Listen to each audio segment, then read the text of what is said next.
शादी के बाद टूनी पहली बार माँ बनने वाली थी। एक दिन टूनी चिड़िया और उसका पति चिंटू अपने आने वाले बच्चे के बारे में बात कर रहे थे। हे भगवान, मुझे बेटा ही देना। मेरी सारी सहेलियों को पहली बार बेटा ही हुआ था, लेकिन अगर मेरी बेटी हो गई तो मेरी नाक ही कट जाएगी। बेटी होने से केवल तुम्हारी ही नाक नहीं कटेगी, मेरी नाक भी कट जाएगी। मैंने अपने सारे दोस्तों से कह दिया है, मेरे तो बेटा ही होगा। कुछ महीने गुजर जाने के बाद अचानक एक दिन टूनी चिड़िया के अंडों की डिलीवरी का टाइम आ जाता है। टूनी का पति जल्दी से बुलबुल डॉक्टर को बुलाकर लाता है। टूनी चिड़िया एक सुंदर चिड़िया को जन्म देती है। डॉक्टर बुलबुल उसके पति को बताती है, बधाई हो भाई साहब, आपके घर में लक्ष्मी आई है। इतना सुनते ही टूनी चिड़िया का पति गुस्से में टूनी के पास जाता है। जिसका डर था वही हो गया।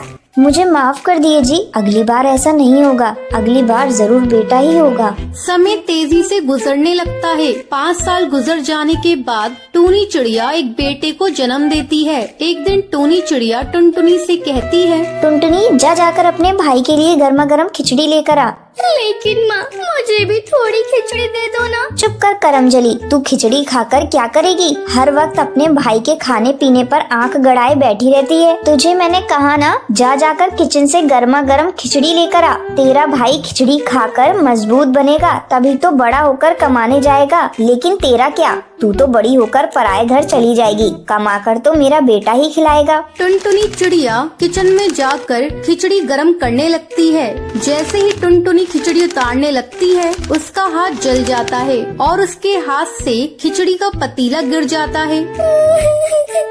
माँ, मेरा हाथ जल गया। माँ देखो, मेरा हाथ जल गया। अरे जाइए जी, जाकर देखिए क्या किया इस टुनटुनी ने। इस लड़की से एक काम ढंग से नहीं होता। चिंटू चिड़ा किचन में जाता है और वो देखता है किचन में सारी खिचड़ी जमीन पर पड़ी है। चिंटू टुनटुनी को जोरदार थप्पड़ लगाता है। कमबख्त, ये तूने क्या किया? सारी खिचड़ी तूने बर्बाद कर दी। चिंटू की चिल्लाने की आवाज सुनकर टूनी चिड़िया वहाँ पर आती है। टूनी, आज इसे खाना मत देना। आप तो केवल इसका आज का खाना बंद कर रहे हैं, मैं तो इसका कल भी खाना बंद रखूंगी। मुझे तो लगता है इसने जानबूझकर खिचड़ी गिराई है, क्योंकि ये अभी भी मुझसे खिचड़ी खाने को मांग रही थी।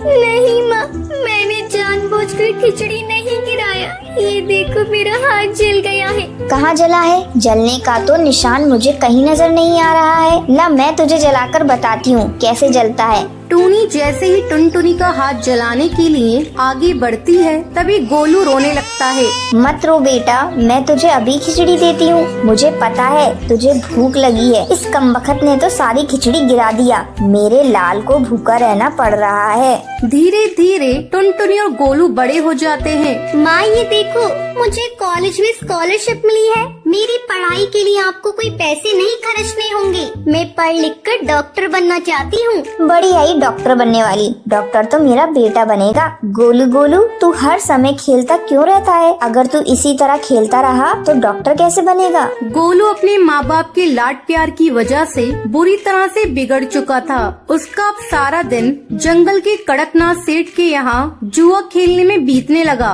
इधर टुनटुनी पढ़ लिख कर डॉक्टर बन जाती है। टुनटुनी बेटा, मुझे माफ कर दे। मैंने तेरे साथ बहुत बुरा बर्ताव किया। मैंने अपनी सारी जमा पूंजी इस नालायक के ऊपर लुटा दी, लेकिन ये तो आवारा निकल गया। टूनी को ये समझ आ गया था कि बेटा और बेटी में भेदभाव करना गलत है। उस दिन के बाद से टूनी अपना सारा प्यार टुनटुनी पर लुटाने लगती है। तो ये थी आज की कहानी। आज का सवाल ये है, टुनटुनी बड़े होकर क्या बनना चाहती थी? अगर आपको पता है तो आप हमें कमेंट करके जरूर बताएं। अगर आपको ये वीडियो पसंद आई हो तो इसे लाइक और ऐसी कहानियाँ देखने के लिए मेरे चैनल को सब्सक्राइब करना ना भूलें।